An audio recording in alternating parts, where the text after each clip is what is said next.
નમસ્કાર, સાંજના 7 વાગી ગયા છે અને આ સમય થયો છે પ્રાઇમ ટાઈમ ન્યૂઝનો। આપની સાથે હું છું લવલીન। બુલેટિનની શરૂઆત મહત્વપૂર્ણ સમાચારોની સાથે કરીશું।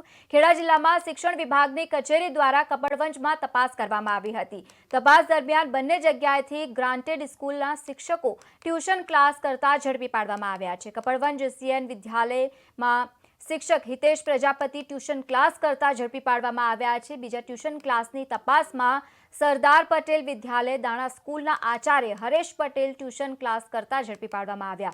શિક્ષણ વિભાગે બાતમીના આધારે બંને જગ્યાઓ પર તપાસ હાથ ધરી હતી અને તપાસમાં આ તમામ બાબતને ધ્યાનમાં લઈને હવે શિક્ષણ અધિકારી તપાસ કરી રહ્યા છે। તો જે રીતે અત્યારે માહિતી સામે આવી છે, આ વચ્ચે તમને જણાવી દઈએ કે એક તરફ જે શિક્ષક અને બીજી તરફ ટ્યુશન ક્લાસ કરી રહ્યા હોય તેવા દ્રશ્યો પ્રકાશમાં આવ્યા। સમાચાર ખેડાથી છે।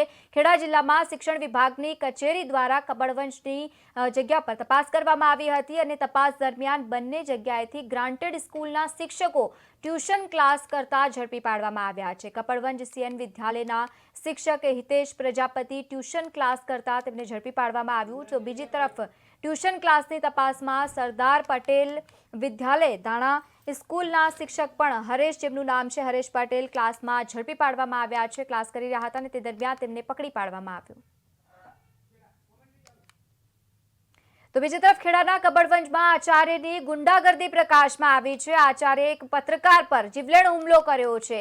આચાર્ય હરેશ પટેલે કલ્પેશ પર જે રીતે જલ્પેશ પર હુમલો કરવાની વિગતો સામે આવી। આ વચ્ચે તમને જણાવી દઈએ કે જાનથી મારી નાખવાની તેના પર ધમકી પણ આપવામાં આવી છે। મહત્વનું છે કે આચાર્ય વિરુદ્ધ ફરિયાદ નોંધવામાં આવી છે। પોલીસે આચાર્યની ધરપકડ કરી આગળની કાર્યવાહી હાથ ધરી। મહત્વપૂર્ણ સમાચાર હાલ ખેડાથી પ્રાપ્ત થયા છે। ખેડાના કપડવંજમાં આચાર્યની ગુંડાગર્દી પ્રકાશમાં આવી છે।